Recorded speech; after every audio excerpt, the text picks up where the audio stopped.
Na post na makakuha daw ng 800 pesos kada araw na minimum wage ang mga benepisyaryo ng tulong panghanap buhay sa ating disadvantaged displaced workers o ang TUPAD program.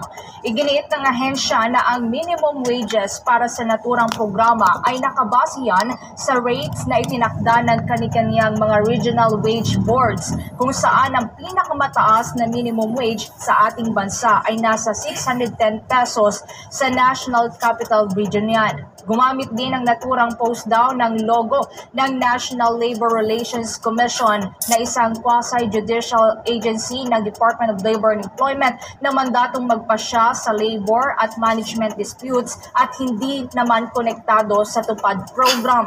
Sa kabila nito, hinimok ngayon ng DOLE ang publiko na agad de-report sa kanila kapag nakatanggap ng anumang impormasyon kaugnay sa hindi otorisado na paggamit ng naturang programa. Ang TUPAD program nga kasi ay isang community-based package assistance na nagbibigay ng pansamantalang trabaho para sa mga disadvantaged workers na edad 18 taong gulang yan pataas. Sa ilalim ng programa, ang mga benepisyaryo ay magtatrabaho sa loob ng 10 araw bilang minimum hanggang sa maximum na 70 araw. Depende yan sa nature ng kanilang trabaho na ipinagkakaloob sa kanila na may kalakip na sahod. Bombo International News. Hindi bababa sa 112 na Palestinians ang nasawi habang 760 naman ang sugatan matapos umanong paputukan ng mga sundalo ng Israeli Defense Forces ang mga ito habang nagkukumpulan para humingi ng tulong mula sa aid trucks. Ngunit itinanggi naman ito ng panig ng Israel military. Hindi umano sila nagpaputok sa lugar kung saan maraming tao ang nagkukumpulan. Ang ikinamatay daw ng karamihan sa mga nasawi ay dahil nasagasaan ito ng mga truck na tumatakas. Gayunpaman, hindi nito itinanggi na nagpaputok sila sa lugar na may kakaunting tao lamang upang mapigilan ang truck sa pagtakas nito. Ayon naman sa mga nakasaksi at nakaligtas sa naturang insidente, ba't hindi umano ang nangyaring putukan. Sinigundahan din ito ng isang doktor na rumisponde sa 161 biktima at sinabing halos lahat ay may tama ng bala. Tinawag naman itong heinous massacre ni Palestinian Authority President Mahmoud Abbas. Bilang tugon, magsasagawa ng pagpupulong ang United Nations Security Council para pag-usapan ang nangyaring insidente. Oras natin sa buong kapuluan, 15 minuto na makalipas ang ika-6 ng gabi. Nagsagawa ng iba't ibang aktibidad ngayong araw ang iba't ibang grupo ng kababaihan. Yan ay para sa pagdiriwang ng Women's Month. Ngayong araw po kasi nagsisimula ito at magtatagal hanggang sa katapusan ng buwan ng Marso. Ito ay pakikipahagi ng ilang grupo, kabilang na yung Gabriela, National Alliance of Women, kasama ng iba pang mga grupo, kasabay na rin ang pagdiriwang ng ikasyam na Annual Purple Day ng Commission on Human Rights sa ilalim ng temang pamumuhunan sa kababaihan, kaunlaran ng bayan, ang panawagan para sa pagsulong ng karapatan, pagkilala at pagpapahalaga, pati ng pagsuporta para sa mga kababaihan.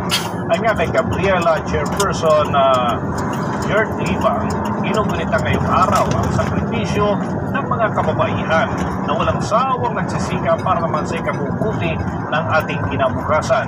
Naging bahagi ng mga aktibidad ay ang sayaw, protesta para naman sa dagdag na sahod, kabuhayan at pagwawakas umano ng karahasan laban sa mga kababaihan.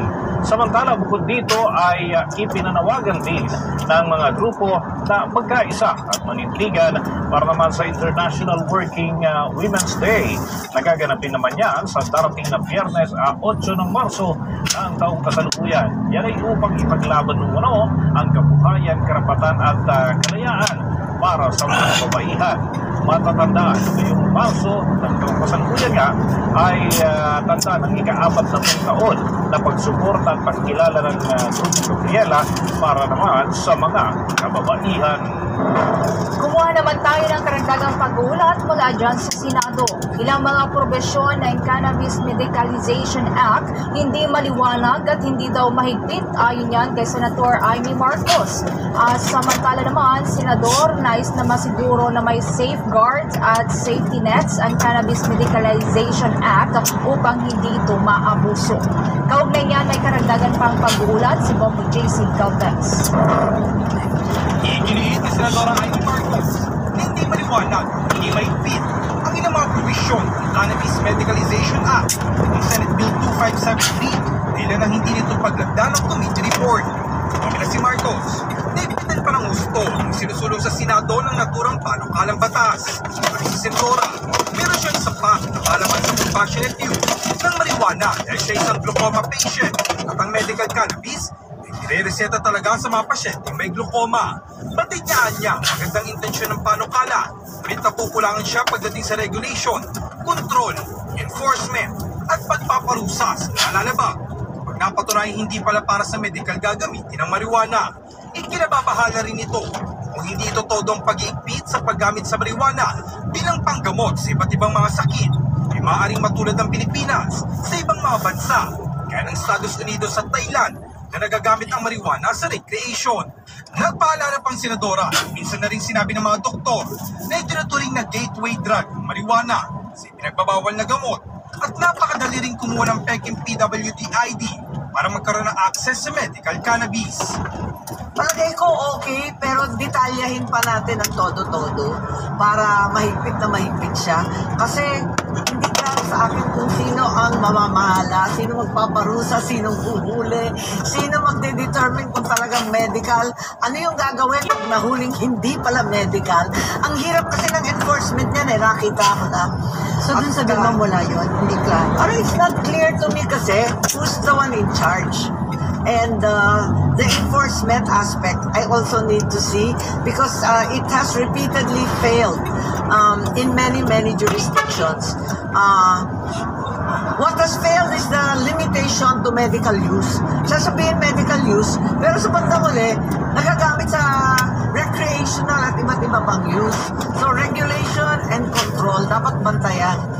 Samantala, maging si Senator J.V. Ejercito na lumagda sa committee report ay nais din na masiguro may sapat na safeguards at safety nets ang panukala upang hindi ito maabuso. Mayroong mahigpit na state monitoring upang matiyak na nagpupunta talaga ito o may mga sakit at karamdaman.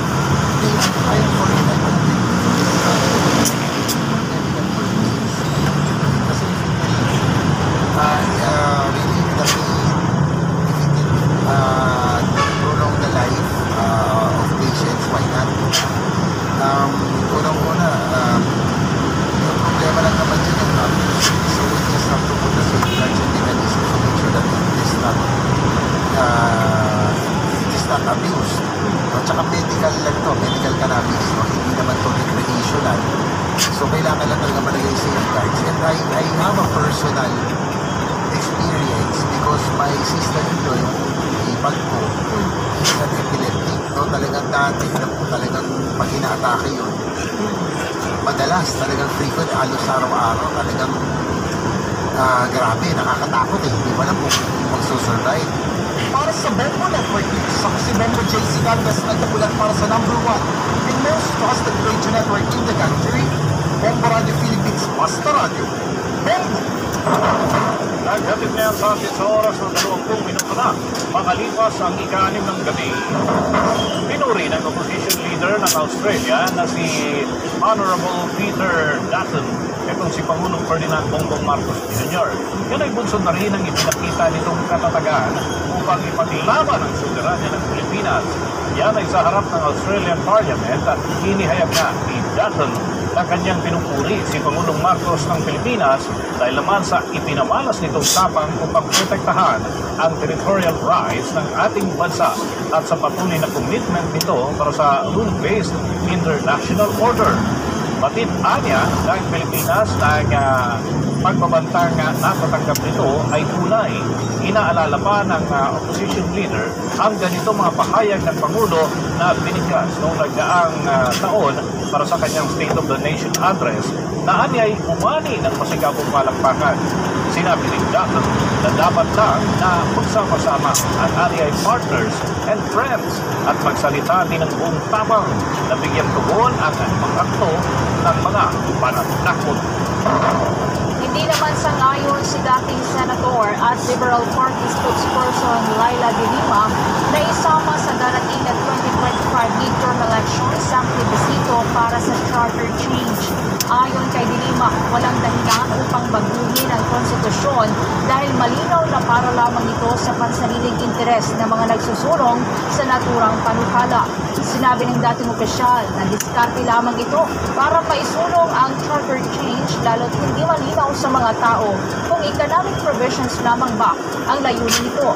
Babala pa nito na kapag nagtagumpay ang hakbang sa pamamagitan ng plebisito, wala nang magagawa ang mga mamamayan kung sisingitan man ito ng political provisions, katulad na lamang ng pagpapalawig pa sa mga termino dahil nasa kamay na ng mga mambabatas ang desisyon.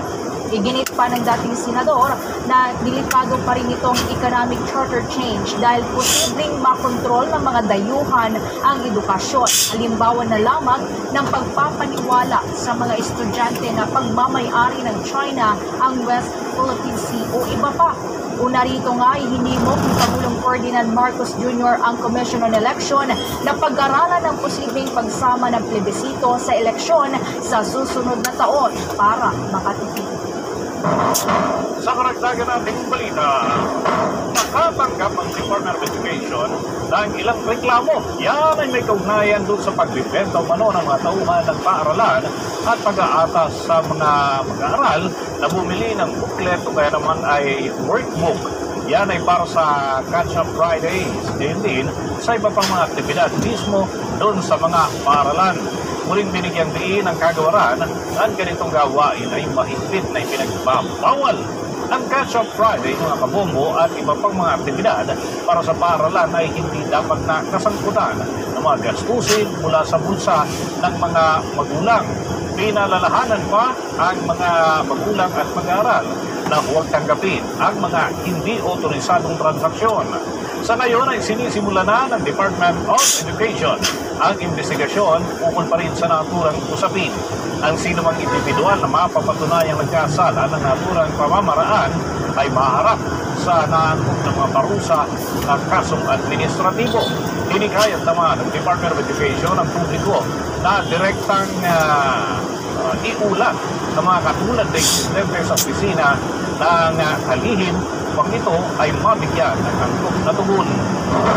Sa karagdagan pang balita, nagpakayag naman ng suporta ang sektor ng enerhiya sa bansa para sa isinusulong na mababang kapulungan ng Kongreso na economic charter change. Partikular na dito ang source person mula sa Manila Electric Company o Meralco at Department of Energy na nagbahagi nga sa pagtalakay ng Committee of the Whole sa resolution ng both houses number 7. Nagpatunay yan sa wisdom daw ng pagdaragdag ng katagang unless otherwise provided by the law, may kinalaman sa economic provisions ng 1987 Constitution. Ayon kay Meralco Senior Vice President Jose Ronald Valles, ang naturang hakbang para amyendahan ng Article 12 ng Konstitusyon ay may pinaghahawakan daw na mahalagang potensyal para makainganyo pa ng mas maraming investment para sa sektor ng enerhiya sa bansa. Magre-resulta din umano ito sa mas pinahusay pa na kalidad ng serbisyo at mas mababang presyo at matugunan din ang kakapusan ng supply ng kuryente at mapaghandaan din ang demand sa kuryente sa hinaharap.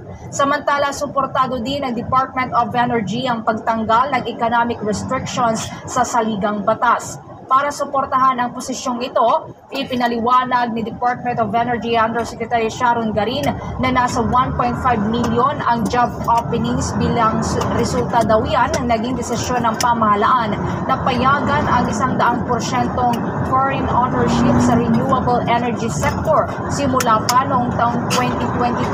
Anya, abot sa 357,459 na mga individual ang nagkaroon ng trabaho sa renewable energy sector sa nasabing taon.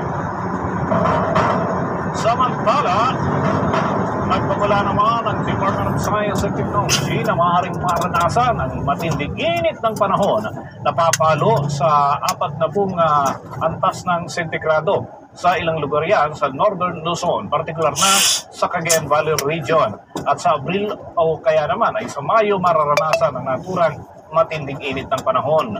Ang pinakamataas na naitalang temperatura ngayong taon ay nasa 37.1 degrees Celsius sa Zamboanga City noong Pebrero 15. Ngunit sa heat index ay mas mataas pa kumpara sa naturang figure. Sa ngayon, ayon nga sa ahensya, hindi pa nararanasan ang matinding init dahil inaasahang magtatagal pa ang amihan season sa loob yan ng 2 hanggang 3 linggo pa. Bagamat nag-peak o kaya naman ay nag-mature na ang El Nino phenomenon noon pang nakalipas na buwan at inaasahang hihina na ito, mararamdaman pa rin ang epekto niyan sa susunod na 3 buwan. At base nga sa data ng Department of Science and Technology, nasa 24 provinces sa ating bansa ang nakakaranas ng malubhang tagtuyot o kaya naman ay nasa 60% ang pagbaba mula sa average rainfall sa loob yan ng 3 magkakasunod na buwan. At inaasahan na tatagal pa ang ganitong sitwasyon lalo't papasok pa lamang ang panahon ng tag-init. Samantala, kumuha naman tayo ng mga balita mula dyan sa may NAIA. Dahil ang Manila International Airport Authority handa daw na bayaran ang medical expenses ng 2 complainant matapos na makagat ng surot sa may NAIA. Samantala, ito naman na ispatan din sa NAIA Terminal 3 kanina lamang. Kaugnay niyan, alamin natin ang kabuang balita niyan mula kay Bongo Kelly Cordero. Tiniyak ng Manila International Airport Authority na handa silang bayaran ang medical expenses ng 2 complainant na nakagat ng surot sa Ninoy Aquino International Airport. Humingi ng pasensya si Atty. Chris Bendijo, Executive Assistant ng Manila International Airport Authority, sa mga complainant at maging sila anya ay nagulat na nakasurvive ang surot sa mga bakal na upuan ng paliparan. Ani Bendijo, ito ang pinakauna nilang natanggap na ulat na may kaugnayan sa surot at sa ngayon ay pinatanggal na ang mga upuan at sa mga sa ilalim na ito sa deep cleaning o disinfection.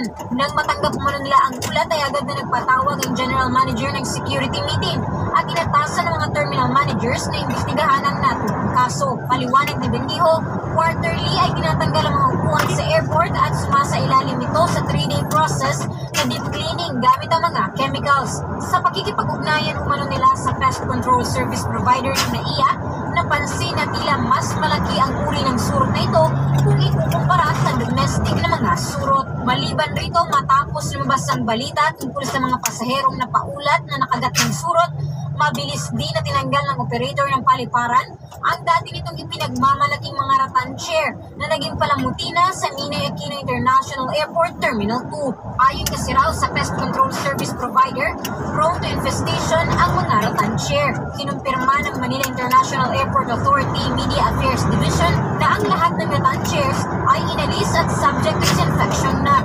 Everyday naman po, ito pong ating mga housekeeping na dinisinfect po sila ng lahat ng ating mga matuan per area. Yun naman pong ating pest control, rotation po ang nangyayari every quarter.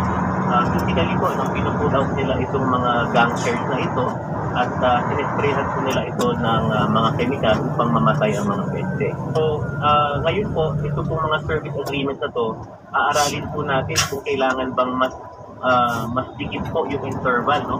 So, kumbaga yung deeper disinfection para sigurado kung wala po talagang infestation ng ating mga upo.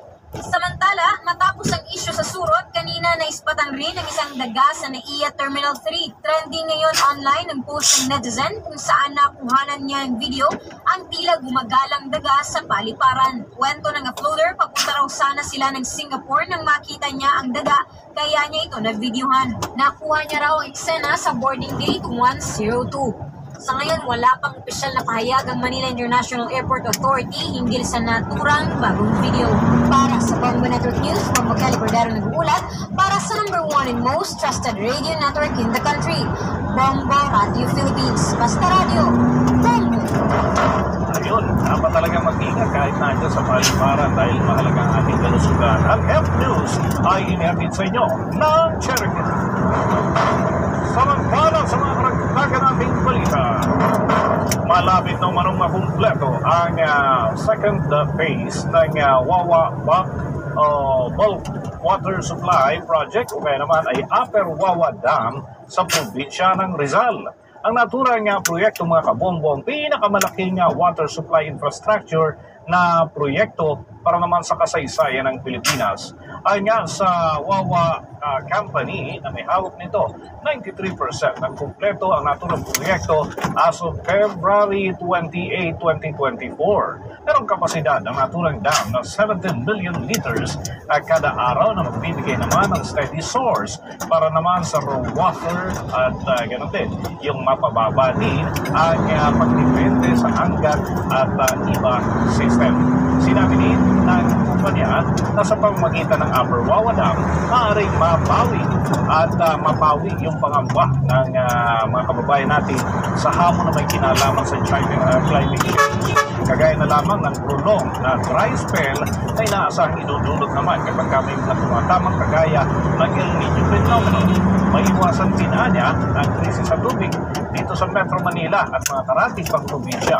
Inaasahan sa oras na maging operational na ang naturang dam ay makakatulong ito sa pagtugon sa water security at matitiyak pa rin ang walang patig na supply ng tubig para maserbisyuhan ng mahigit 700,000 households o kaya naman ay 3.5 million Filipinos na nasa service area ng MWSS, yung Metropolitan Water Works and Sewerage System. Nakatakdang magsimula ang commercial operation ng naturang dam sa huling bahagi na po yan ng taong 2025. Sa iba pang balita, lumikha naman ng isang data sharing agreement ang Bureau of Immigration kasama na ang Department of Labor and Employment para sa mas madaling pag-access sa mga dayuhang binigyan ng Alien Employment Permit at kwalipikado para sa working visa dito sa Pilipinas. Ang kasunduan nga ay nilagdaan nito lamang araw ng Miyerkules, Pebrero 28 sa pagitan ni Immigration Commissioner Norman Tansinco at Labor Secretary Pedro Lagwasma. Ayon kay Commissioner Tansinco, ang pangunahing layunin ng pagsisikap na ito ay para matiyak na tanging ang mga lehitimo lamang na dayuhang manggagawa na sinuri ng Department of Labor and Employment ang mabibigyan ng mga work visa at permit sa Pilipinas. Sa ilalim din ng kasunduan, ipinaliwanag ng Bureau of Immigration na bibigyan ng DOLE ang Immigration Bureau ng komprehensibong data sa mga dayuhang nabigyan ng Alien Employment Permit, Certificates of Exemption at Exclusion, gayon din ang information sa mga kinansila at ginawi na Alien Employment Permit at Certificate of Exemption. Ipinunto nito ng Alien Employment Permit ay pangunahin po yung kinakailangan para sa mga dayuhang mamamayan na nag-a-apply para sa mga work visa. Ang kasunduan naman ay isinagawa matapos na madiskubre ng Immigration Bureau noon lamang nakalipas na taon sa daan-daang dayuhan na nabigyan ng working visa na nag-apply sa mga peking kumpanya. Dahil dito, kinansila ng Bureau of Immigration ang working visa na nasa 459 na dayuhan matapos na aprubahan ni Justice Secretary Jesus Crispin Rimulya ang mga rekomendasyon nito. Oras natin sa buong kapuluan, mga kabombo, mga ka-Star Nation, 25 minuto bago sumapit ang ikapito ng gabi. Tinanggalan ng Korte Suprema si dating Bureau of Customs Director George Monroy ng kanyang lisensya sa pagiging abogado. Yan ay matapos itong mahatulang guilty sa paglabag sa Code of Professional Responsibility and Accountability. Inamit nga daw nitong si Monroy ang kanyang posisyon at sinabing may otoridad na magbenta ng mga sasakyan na nasamsam ng Bureau of Customs at nahatulan din na guilty ng kasong estafa matapos naman na makakuha ng 1.4 million pesos sa isang ginang na pinakaunang ibinenta niya ang sasakyan na nasamsam dyan sa Bureau of Customs. At sa huli nga mga kabombo, hindi ito ibinigay ni Monroy Kaya't kahit daw nakapagbayad ng naturang ginang, wala naman itong napala. Dahil itinuturing nga na estafa na crime involving moral turpitude, pinag-utos ng korte na alisin itong si Monroy sa roll of attorneys at pinagmumulta pa ng nasa 20,000 pesos na laman sa pagsuway sa alituntunin ng Integrated Bar of the Philippines. Binigyan din pa ng Korte Suprema ng pagiging miyembro ng bar ay isang pribilehyo at maaari itong suspindihin o kaya naman ay tuluyang alisin ng korte kapag hindi na panatili ng isang abogado ang high degree of moral character na inaasahan naman sa isang miyembro na nasa legal profession. Samantala, umalis na patungong South Korea ang unang batch ng Filipino seasonal workers kahapon po yan, Pebrero 29. Ayon sa Department of Migrant Workers, nasa kabuang 39 na mga seasonal farm workers na Pilipino mula sa bayan ng Apalit, Lubao at Magalang sa lalawigan ng Pampanga ang dineploy patungong South Korea sa ilalim yan ng Seasonal Workers Program ng mga lokal ng pamahalaan ng Pilipinas sa South Korea. Sa ilalim ng naturang programa, pinapayagan ang short-term employment ng foreign agricultural workers para matugunan ang kakulangan sa mga manggagawa tuwing peak planting at harvesting season sa naturang bansa. Base sa datos noong Disyembre na nakalipas na taon, mayroong 3,353 na mga Filipino seasonal workers sa South Korea. Matatandaan nga na noong Enero, nagpatupad ang Department of Migrant Workers ng moratorium sa deployment ng seasonal workers na mga Pilipino kasunod ng mga reklamo mula sa mga manggagawang Pilipino. Para matugunan ang mga reklamong ito, una nang sinabi ng ahensya na mag-i-issue ito ng permanenteng panuntunan para sa deployment ng mga Pilipinong seasonal workers na sasaklaw sa kanilang proteksyon, patas na pagtrato, disenteng oras ng pagtatrabaho at sahod, maging sa access sa hustisya at monitoring at pagbabawal sa labis na singil sa fees mula sa mga manggagawang Pilipino. Paalala din ng Department of Migrant Workers sa mga Pilipino na ang aplikasyon sa naturang programa ay libre at pinapayuhan mga ito na i-report ang mga individual na naniningil ng recruitment fees. Karagdagan pang mga pag-uulat mula sa ating mga kasamahan, ating National Task Force to End Local Communist Armed Conflict spokesperson Lorraine Badoy ay humingi na raw ng paumanhin sa Korte Suprema matapos na patawan ng kaparusahan na kaugnay doon sa kanyang indirect contempt. May pag-ulat si Bombo Victor Liantino. Bombo Dennis, Bombo Ever, humingi nga ng paumanhin sa Supreme Court si dating National Task Force to End Local Communist Armed Conflict spokesperson Lorraine Badoy. Ayon kay Badoy, hindi niya pinagbantaan si Judge Marlu Magdosa Malagar ng Manila City Regional Trial Court Branch 19. Iginitrim nito na siya ay isang doktor at bilang doktor ay trabaho niyang magsagip ng buhay. Kung maalala, si Judge Marlu Magdosa Malagar ang siyang nagbasura naman sa petisyon na inihain ng Department of Justice na deklarang terorista ang Communist Party of the Philippines New People's Army. Dahil dito ay nakusahan ni Badoy ang naturang huwes na kaibigan umano ng mga teroristang grupo. Bukod dito ay nagbigay pa ito ng iba pang mensahe at iba pang pagbabanta sa naturang judge. I would like to apologize to the highest court in the land for the language, for the intemperate language and the tenor I took. I hear them, but I maintain that I never threatened anyone with harm. I am not a terrorist. The CPP, NPA, NDF is. Una rito ay hinatulang guilty ng Supreme Court para sa indirect contempt of court si Badoy dahil sa pagbabanta nito sa naturang huwes. Sa naging desisyon ng Supreme Court, sinabi nito na malino na paglabag sa Rule 71 Section 3 of the Rules of Court ang naging vitriolic statement at outright threats ni Badoy laban kay Judge Marlu Malagar. Pinagbabayad din ito ng korte si Badoy ng multang 30,000 pesos. Pinala naman ng Supreme Court ang dating opisyal ng mabigat na parusa kung siya ay gumawa pa ng parehong pagkakasala. Samantala, sa kabila ng naging desisyon ng korte, iginit ng dating National Task Force to End Local Communist Armed Conflict spokesperson na siya ay hindi titigil sa paglaban sa mga komunistang grupo. Layon din ito na mailayo ang mga kabataan mula sa mga isinasagawang recruitment ng Communist Party of the Philippines New People's Army. Para sa Bombo Network News, Bombo Victor Lentino nagulat para sa number 1 and most trusted radio network in the country, Bombo Radio Philippines. Basta Radio, Bombo!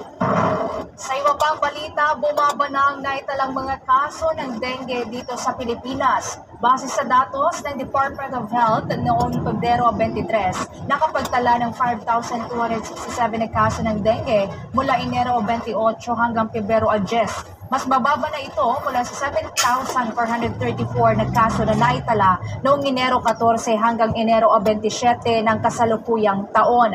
Paliwanag naman ng Department of Health na maaari pa rin mabago ang naturang bilang dahil sa posibleng pagkaantala na rin ng mga consultation at reporting ng mga dinapuan ng naturang sakit. Samantala, iniulat din ng Department of Health na ang mga kaso sa Region 10 at Caraga Region ay nagpakita ng pagtaas mula Enero 14 hanggang 27 kung saan mayroong 1,384 na cases na naitala mula sa 715 cases noong Enero 1 hanggang 13. Sa kasamang palad din, mayroong 67 na dinapuan ng dengue ang nasawi mula Enero 1 hanggang Pebrero 10. Kaugnay nito, hinihimok ng Department of Health ang lahat na palakasin pa ang pagsasagawa ng 5S strategy laban sa dengue, kagaya na lamang ng search o paghahanap at pagsira sa mga pinamumugaran ng mga lamok, gumamit ng self-protection measures, seek early consultation, say yes to fagging kung kinakailangan, at start and sustain hydration. Para sa atin sa buong kapuluan, mga kabombo, mga ka-Star Nation, 17 minuto bago sumapit ang ikapito ng gabi. Positibo si Tourism Secretary Cristina Garcia Frasco na lalago pa ang turismo, lalo na sa lalawigan ng Sulu. Ito naman ang naging pahayag ng kalihim at yan ay kasunod ng kanyang personal na pagdalaw sa isla ng Sulu para makibahagi sa ilang aktibidad doon.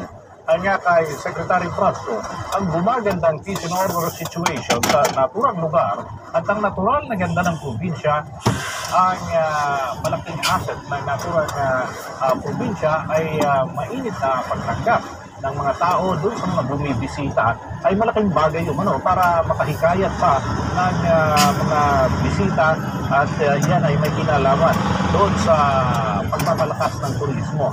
At ikinagalak naman ni Sulu Governor Abdo Sapuntan ang ginawang pagdalaw ng kalihim. Pagbabahagi pa nito, si Frasco raw ang kauna-unahang sekretary ng Departamento ng Turismo na nakarating doon sa kanilang lugar. At ito ay kanilang lubos na pinagpapasalamat. Kaya naman ilang aktibidad ng itinalay para pagiging sa naturang event. Doon saan ay bibihira ang matatas na opisyal ng bansa na nakararating sa naturang isla dahil bukod sa malayo ay limitado ang mga paraan ng transportasyon sa naturang probinsya, bagay na nais umanong mapa-improve o mapaunlad ang naturang lalawigan sa hinaharap na panahon upang mas marami pang bisita mahikayat na makadalaw doon sa kanilang lalawigan sa mga darating na buwan. Ngayong taon ay inaasahan ang pagloko ng mga turista sa naturang probinsya. Mga kabombo, mga ka-Star Nation, dadako na tayo sa mga balita ng mga himpilan ng Bombo Radio Philippines sa iba't ibang sulok ng ating bansa. Ako muna tayo dyan sa mga area ng South Cotabato dahil mga kabombo, may mahigit 1 tonelada ng tilapia ang biktima ng fish kill dyan sa South Cotabato. Alamin natin ang update ng Bombo Radio Coronadal. Umabot sa 1,000 kilo ng tilapiyang patay matapos na napektuhan ito ng kamahong o fish kill sa bayan ng Lake Cebu South, Cotabato. Ito ang inailang ni Lake Warden Ricky Moico sa panayam ng Bombo Radio Coronadal. Ayon kay Moico, batay sa kanilang inisyon na datos, 1,000 kilo ng tilapiyang namatay na kung saan napektado ng kamahong ang barangay Lake Cebu. Dagdag pa nito, ilan sa mga operators ay nagsagawa agad ng emergency harvest upang may salba pa ang natitirang tilapia na pwedeng may benta. Iniyayag ni Moico na ang kamahong ay busod ng pagkakabaming takbo ng panahon at pagbaba ng gusto oxygen sa lawa. Napaganaman na hindi ito unang beses na may nangyaring kamahong sa bayan ng Lake Cebu. Samantala, sa panayam ng Bombo Radio kay Vice Mayor Lizelle Isuga, magbibigay umano ng ayuda tulong ang LG Lake Cebu sa mga apektadong fish operators. Ito po, bayan ng Luzon, apektado ng district ngayon. Pwede po kayong tumutog o nakapagdaya sa ating LGU, particularly sa Department of Agriculture, para sa anumang tulong or assistance na pwedeng maaaring ibigay o ialay po sa mga apektado district na yun. Nanahulog mula dito sa Bongo Radio Coronadal para sa Bongo Network News. Ito si Bongo Donald Pilihan, data para sa the #1 and most trusted radio network in the country, Bongo Radio Philippines. Basta Radio, Bongo! Ang Antique Provincial Government naman na nanawagan sa Bureau of Fisheries and Aquatic Resources na tutukan ang posibleng epekto ng El Nino sa pangisdaan sa lalawigan. Kaugnay niya ay nakapanayam pa ang Bongo Radio Iloilo. Nanawagan si Antique Governor Rodola Cadyao sa Bureau of Fisheries and Aquatic Resources na tutukan ang posibleng epekto ng El Nino sa pangisdaan, partikular ang produksyon nito. Sa panayam ng Bongo Radio Iloilo kay Cadyao, sinabi ito na posibleng magkaroon ng fish kill ngayong panahon ng tag-init. Ayon kay Cadyao, nararapat na pagandaan ang bagay na ito at agapan ang paghahango ng mga isda para maiwasan ang inaasang pagkalugi dulot ng mainit na panahon. Anya, kailangan batayan ng mga fish cage owners ang tinatawag na leak overturn, sulfur upwelling, pagbaba ng level ng dissolved oxygen at parasite infestation sa mga isda. Kaugnay nito, pinayuhan ng opisyal ang may-ari at operator ng fish pond na huwag muna maglagay ng mga species ng isda na mahina sa init. Napag-alaman na umaabot na sa 89 million pesos ang epekto ng El Nino sa lalawigan. Sa El Nino, ganda fisher po, nakareport na ang mga lagmay ng mga munda ang palaya sila sa malayo kay init ang tubig sa mahirapit sa coastal. So ang isda wala nung kalapit sa malayo. So that is really practical for them to catch a lot of fish. Now I'm appealing to FIFAR na kailangan natin para sa ating mga fisher po. Si Antique Governor Rodola Cadyao para sa Bongo Network News. Ito si Bongo Cristian at siya na Lusada para sa #1 and most trusted network in the country, Bongo Radio Philippines. Basta Radio, Bongo. Mga kabombo, mga station, yung pinsala sa ay talagang sunog. Malaki ang inaasahan na magiging kabuuan ng naturang pinsala dahil napakaraming bahay pala yung nadamay dito. May update dyan ang Star FM Rojas.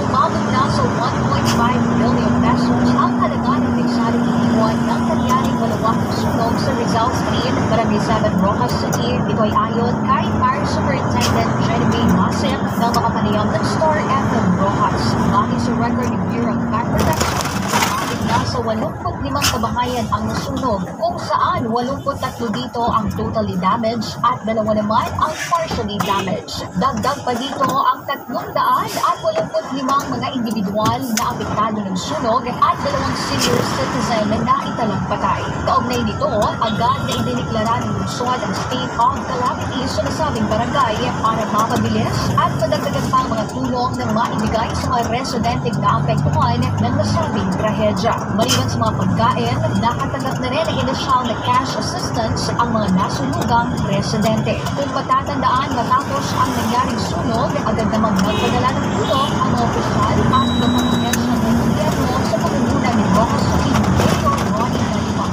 Sa ngayon ay patuloy pa ang national investigation ng mga otoridad ng pinagpilan ng nangyaring sunog.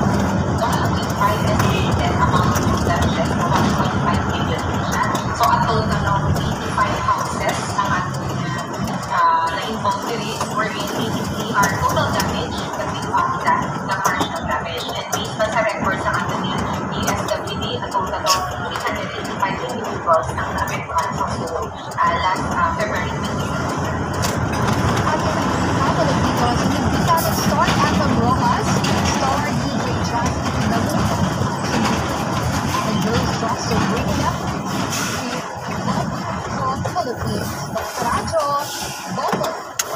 Ang National Public Transport Coalition naman maghahain ng temporary restraining order sa korte ngayong araw upang ipatigil ang pagpasok ng karagdagang motorcycle